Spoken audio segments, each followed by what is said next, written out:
Thanks for tuning in to Meet the Candidates 2018. Today our guest is Amy Mcgrath, Democratic candidate for the 6th District of the United States House of Representatives. We appreciate you coming by and visiting with us, giving us some of your time. It's great to be here. We really appreciate you coming.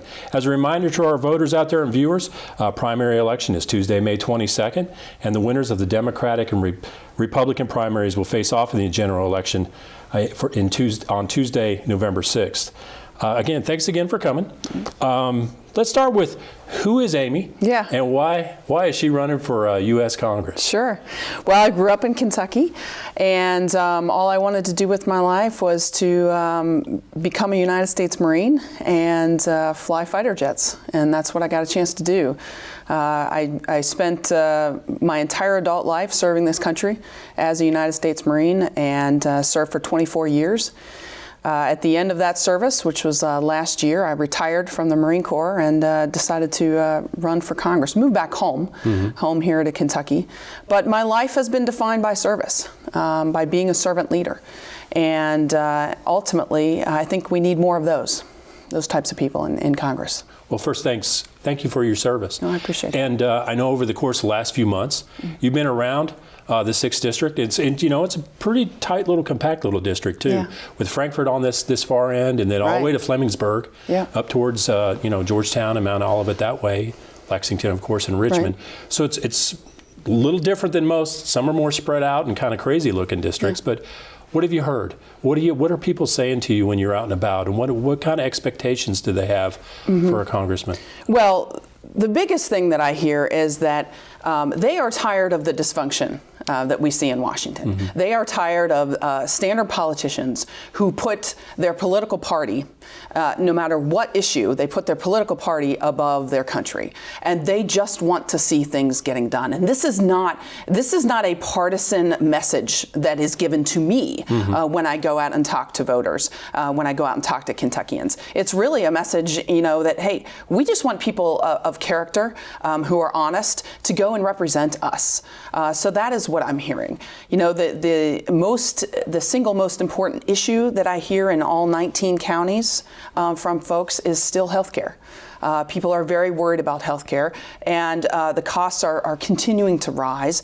And what you saw with the incumbent in this seat right now is basically a ploy to undermine the system and make it worse and hurt people, and by throwing them off of health care. And I think that folks are tired of that, and they're starting to realize that. They just want somebody to go in there and try to fix it, try to get people coverage, try to get our healthcare costs down, and not make it worse. Well, I think it'd be fair to say that anybody who's been paying attention the last 20 years, there is no bipartisanship. The Affordable Care Act, not one Republican vote. Right. Biggest overhaul in the taxes in decades, not one Democratic vote. Yeah. What is your what do you bring to that from a background of getting people to work together? How does Amy change that when she gets to Congress? Well, you need people that know how to work on a mission, number one. And you need people that literally want to put the country above their own political interests and their own political party, okay? And that's number two. And that is what I bring. When I was a Marine Corps officer and I served in the Marine Corps, I never looked to the Marine on my left or the Marine on my right and said, we're going to do this mission. Are you a Republican? Are you a Democrat? Can we do that? Can we work together? No, we never said that. We said, we're Marines, we're Americans, we may disagree about how we're going to do this mission, we're going to get it done. And that is what I bring to the table, I'm not, we have a ton of CEO businessmen, rich businessmen in Congress right now who are, the executives. We don't need more executives. We need more people that know how to work on a mission. And so I believe I can work with, especially with other veterans on the opposite side of the aisle, other women on the opposite side of the aisle, because we want to get things done. We want to work for our country. And that ultimately is what most Americans want right now. I mean, we're tired of the dysfunction and the massive partisanship that we have. Well, one of the first things as any new Congressperson that gets to Washington D.C. are committee assignments, right? And those, there's a lot of politics that play into that, but there also are personal choices that you want to try and make. What do you think that you want to serve in, that you have a particular interest in, or the folks in the 6th District want you to work in? Well, the most important thing is the folks in the 6th District, and so I would look at that. If I were to be elected, I want to do what's best for the people of the 6th District.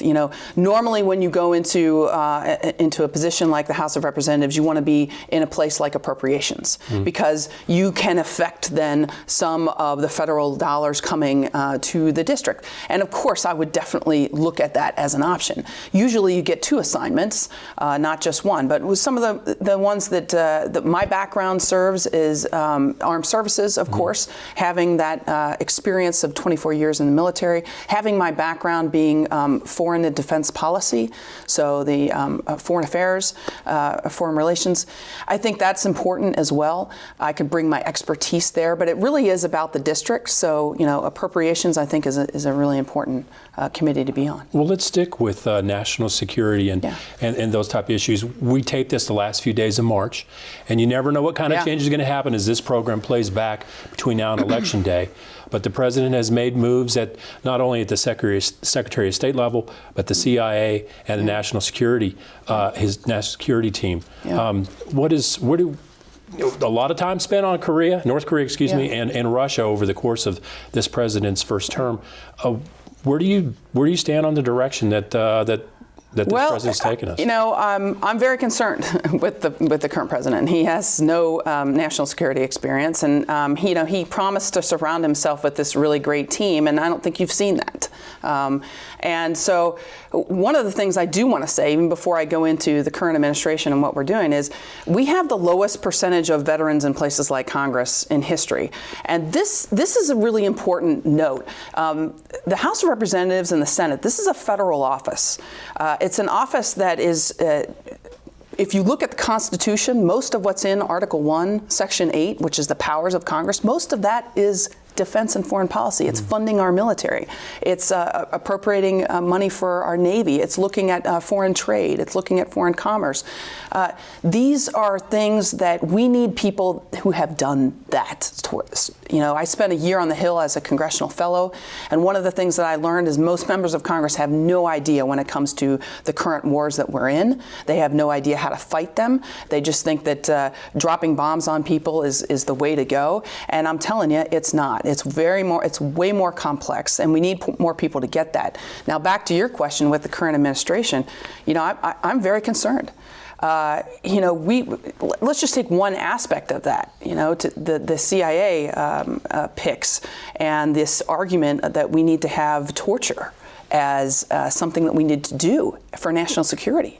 I mean, that's appalling. As someone who has been a military officer, who believes in the Geneva Conventions, who believes in American values, first of all, something like that is tactically, it doesn't work, okay? But even if it did, it's strategically bad, meaning it harms us long term, and it's also against our values as Americans. And we need to get back to that. And so that is just one angle that I would say I totally disagree with this current administration. If you want to talk about things like North Korea or Syria, there's a lot of things that I think that the current administration is going in the wrong direction with. I'll give you another example. The attitude that we need to throw away the Iran deal. The Iran deal is keeping Iran from getting a nuclear weapon. It's not permanent, but it's the best deal that we could have made at that time. And I can talk extensively about that because I taught weapons of mass destruction at the U.S. Naval Academy. I was in a program for emerging leaders coming out of the National Defense University, all on weapons of mass destruction at the top secret level, at the secret level. So, I think that these are the things I know about.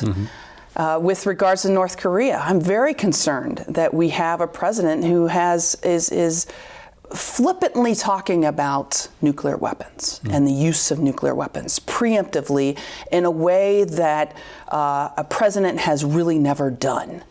it's very scary. And from someone who taught these weapons and knows the destructive power of these things, we need to be very careful with that. I appreciate your views on that. I'm going to shift a gear a little bit and talk about tariff and free trade. Again, as we are here in the last few weeks, a few days of March, some things have really come about that the president has pushed out in the last 4 or 5 weeks. What's your view on the changes that are being pushed out there and their effects on some of the industries we have right here in our district? Right. Well, I'll tell you right now that the tariffs and just the idea of not signing on to things like the TPP, which is the Trans-Pacific Partnership, that hurts our farmers. I mean, this district is very rural. We have a lot of farmers, and that's not where we need to go. I mean, it seriously hurts them. The other thing with the tariffs is every time you put a tariff on something, you get blowback by other countries. This isn't just about the United States. And what you have to understand is we live in a global world. And so the president slapping a tariff on in order to help one industry, the steel industry, ends up hurting the car industry, the Toyota. I mean, we have Toyota here in the 6th District. It's going to end up coming right to your pocketbook as an American, because the price of cars are going to go up because of that. And then you have other countries retaliating against purely American products. Now, what product is purely American? Kentucky bourbon. So, I mean, it's not a good place to be. We don't want to do this to our allies, to our partners. It's not helpful. I think his positions on this is completely wrong and ends up hurting us in the long run.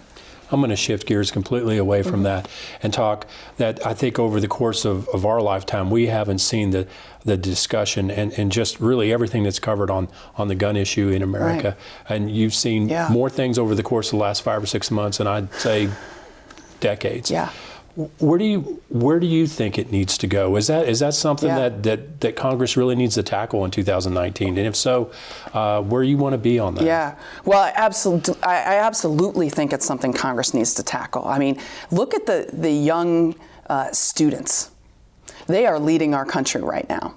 They have a voice that is powerful, and our leaders in Congress, man, I hope that they listen. I intend to listen. This is an issue that we can work on as Americans. I am a gun owner. I am pro Second Amendment. I believe everybody should have the right to bear arms. I am in no ways trying to take people's guns away. But I'm a mother too. I'm a mother of 3 small children, and I want our schools to be safe. And I do believe that there are lots of things the majority of gun owners and the majority of Americans we all agree on. Banning bump stocks. Why didn't that happen yesterday? Universal background checks, where you right now you can go to a gun show and buy a weapon and not have a background check. We need to close these loops. Why hasn't that been done? I think everything should be on the table. Everything.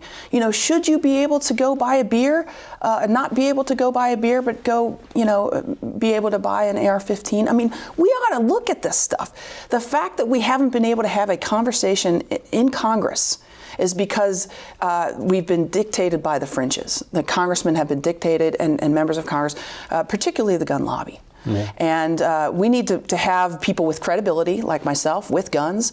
I've been a Marine for 20 years. I've shot just about everything you can possibly shoot. To be able to talk about this and say, let's do some reasonable things, And so that's where I stand. Okay. Well, I appreciate that. Mm-hmm. I'm going to go in another direction here and talk about something we all read about, but especially here in Kentucky, drug overdoses and the opioid scourge. Yeah. What is that a federal issue? Is that a local issue? Is it together? I mean, what kind of thoughts do you have on that? It's absolutely a federal issue. The drug opioid issue in this country is an epidemic. It's an epidemic the same way polio was an epidemic in the 1930s and 40s and 50s. It's an epidemic in the same way HIV/AIDS was an epidemic in the 1980s. And how do we fix those things in America? We didn't necessarily leave it up to the local health and human services in the local areas and counties to fix. We tackled it as a country. We put massive federal investment into things like the Center for Disease Control, into the National Institute of Health, to try to tackle these things. And that's what we need to do again. We need to look at this. We need to say it is an epidemic. We need to look at the scientific, ways to fix it. And this is where we can't look the other direction. We have to actually embrace science, as a government. Mm-hmm. And I am a big proponent of that, and look at it and fix it. And so, I believe that it definitely affects the 6th district here. And I would go to Washington to try to fix it, to try to make it better. Well, in that note, and kind of move it over to the healthcare side, and the Affordable Care Act is out there, and some things really work great. There's a lot of people in Kentucky that have healthcare for the first time, or at least affordable healthcare for the first time. Mm-hmm. Other parts of the program, not so great. Yeah. Some folks are chipping away at different pieces and parts of it. Yep. What do you think is important to the 6th district when it comes to healthcare? Yeah, and let me go back to the opioid crisis again, because we're wrapping it together here, and you're absolutely right. About 45 to 50% of folks who need opioid treatment here in the 6th district and in Kentucky are Medicaid recipients. So the idea that we would cut Medicaid, you're hurting them. You're making the problem worse. So I just would say that. But on healthcare in general, I'm an American that is a practical person because I was a military officer. Mm-hmm. I believe in practical solutions. And we have the Affordable Care Act. It is not perfect, as you said. No one ever said it was perfect. And in fact, no major piece of legislation in our country ever came out perfect. You talk about Social Security, you talk about Medicare. We tweak it over time. That's what we do as Americans. We don't try to undermine it. We don't try to throw it away when it's not perfect. When we were going to the moon in the 1960s, we failed a couple times, right? We didn't just scrap it and say, hey, we're done with this. No, we're Americans. We fix it. And we need people in Washington that actually want to fix it and not try to undermine it, which I feel like this current administration is doing. But I also most definitely feel that Andy Barr, the current incumbent in this seat, has proven that he is doing. I mean, he voted to repeal the Affordable Care Act without any replacement. Throwing people off of health care, and basically ran for 6-7 years saying, hey, vote for me, Affordable Care Act's bad, I'm going to make it better, I've got something, I'm not going to tell you what it is, but I'm going to, vote for me. And then when it happened, he didn't have anything better. And this is the Republicans, what they do. So how do you make it better? Well, one of the things that I propose is the public option. The public option is right now we have under the Affordable Care Act, you have the option of private insurance. You have the option, you can pick Aetna, you could pick Blue Cross Blue Shield, you could pick United. I propose you ought to be able to also choose Uncle Sam. Why not? That way, you get a choice. If you want a government plan, you want government insurance, then you could choose it. If you're like me, I've been on socialized medicine my entire adult life as a United States Marine.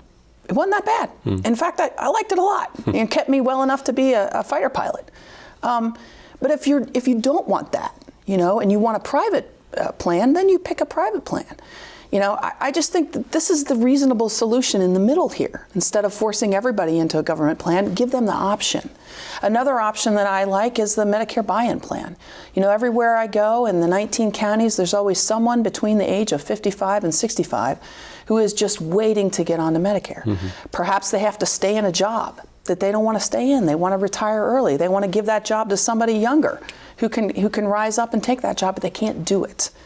Farmers in Kentucky who are just scared to death because of a lot of them are under the Affordable Care Act because they're small business owners of their own. They own their own business. Mm-hmm. And they just are waiting to get onto Medicare. We need to allow them to buy into it early. I mean, I think this is a reasonable, practical plan. Why can't we have reasonable people get into office and want to fix the current system and make it better for all Americans instead of trying to throw it away? Right. Well, let's stick with this for a second. Again, you're a veteran. It's probably one of the most fundamental responsibilities Americans we have is to provide health care for our veterans. As we talk today in late March, it sounds like there's going to be changes at the Veterans Administration again. What do you think's good and bad as a recent, I guess, a recent retiree from the system? Well, you know, when I talk to folks at the VA who work there at the VA, some are very concerned that they have gotten a lot of cuts, that we aren't putting enough money into the VA to give veterans the quality of care that they deserve. And I believe that we as a nation owe it to our veterans, okay, to give them the health care that they deserve for the rest of their lives. I mean, that is the promise that we gave. And so we need to invest in that. You can't do that by just cutting and expecting things to get better. It doesn't work. And you can't do it, and this is the concern that I have with the recent changes in the VA, is that clearly these changes with throwing the VA secretary out and replacing him seem to have to do with politics. And it seems to have to do with the fact that the last VA secretary was not a fan of privatizing the VA and moving in that direction. Because, you know, the privatization of healthcare, you're basically taking people in a system that they like, and you're putting them into a private healthcare system where that has not proven to be effective for patients. I mean, it's a for-profit system. Moving everything to a for-profit system is not necessarily the way I think it needs to go, especially for our veterans. We need to give them the quality care that they deserve. Let's go in a different direction again.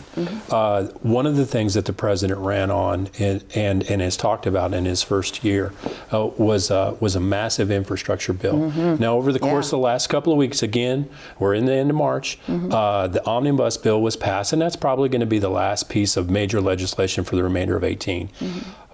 But apparently, you know, that there's a lot of talk about one of the first things in 19 is going to be an infrastructure bill. Right. What do you see that as an important thing for this? I think it is, but what do you think about infrastructure here in our district? Well, number one, I think it's an extremely important thing, and I hope it gets done. But I'm very concerned about the Trump proposal, the president's proposal, and here's why. The proposal is, hey, let's put all this money into our infrastructure because we need it in this country. So how are we going to pay for it? Well, most of the money that he wants to get, you know, over 80% of it's going to come from state and local. So he's basically saying, hey, I want to build all these roads and bridges and everything, but state and local folks, you figure out how to pay for it yourself. That's not what we need in this country. You know, we need federal investment in our country again. And so, again, this idea that we can go to the private sector, first of all, states like Kentucky, we just don't, I mean, look at what's happening with the teachers and the pension crisis. Right? I mean, we just don't have the money for that, okay? So let's be honest. But second of all, just the idea that you would try to send everything to the private sector, it's not where we need to be. If you look at historically, you know, FDR brought electricity to Appalachia. FDR didn't say, hey, let's let the private sector do that. And if it's profitable for the private sector, you know, they'll bring electricity to West Virginia and Eastern Kentucky and Appalachia. He didn't do that. He said this is right for our country. The entire country would benefit if they have electricity, and we're going to make the entire country pay. And the federal government did that. Eisenhower, Republican president in the 1950s, had this idea for the interstate highway system. He didn't say, let's let the private sector build Interstate 64, and if it's profitable for them, then we'll build this thing. The federal government did it. He did it because of national security, you know, reasons, and he also did it for our economy. And so these are the types of things that I believe government should do. And we need to look at 21st century infrastructure, and it needs to come from the entire country. So that's what I believe. We've got a few minutes left. We've covered a bit of ground here, but I'm sure there are some things that I haven't got around to asking you yet that are probably top of mind. So there's some things you want to talk about in a little bit of time we've got left. Sure. I mean, one of the also very important issues that I think people need to understand and know about, especially with me, is that I believe money in politics is a huge issue for our country. It is absolutely corrupting our system. It is the reason why we can't get consensus on things like immigration. and guns and you name it. And it's because our politicians, the people who are elected officials, are essentially bought off by special interests. And I believe it's a problem. It all goes back to campaigns and who funds your campaign. I'm deeply concerned that the incumbent in this seat, his campaign are clearly funded by special interests and the wealthiest 1%. And so I believe you have to I'm hoping that people vote for candidates who are, their campaigns are funded by fellow Americans, and not necessarily the special interests. And I will work as a member of Congress to get money out of politics with better transparency, with reversing Citizens United, with anything that I can do to make this system a more transparent and a more equitable system in our country. And that's what we need. I appreciate you coming by today. Amy Mcgrath, Democratic candidate for 6th District, United States House of Representatives. Remember to get out and vote on Tuesday, May 22nd, and tune in to live election coverage that night on FPB TV down at the County Courthouse. Again, we appreciate you coming by and giving us some of your time and talk to us about what you think is important for our district. You bet. This is great. Thanks. You're welcome. Thanks again. Have a good day.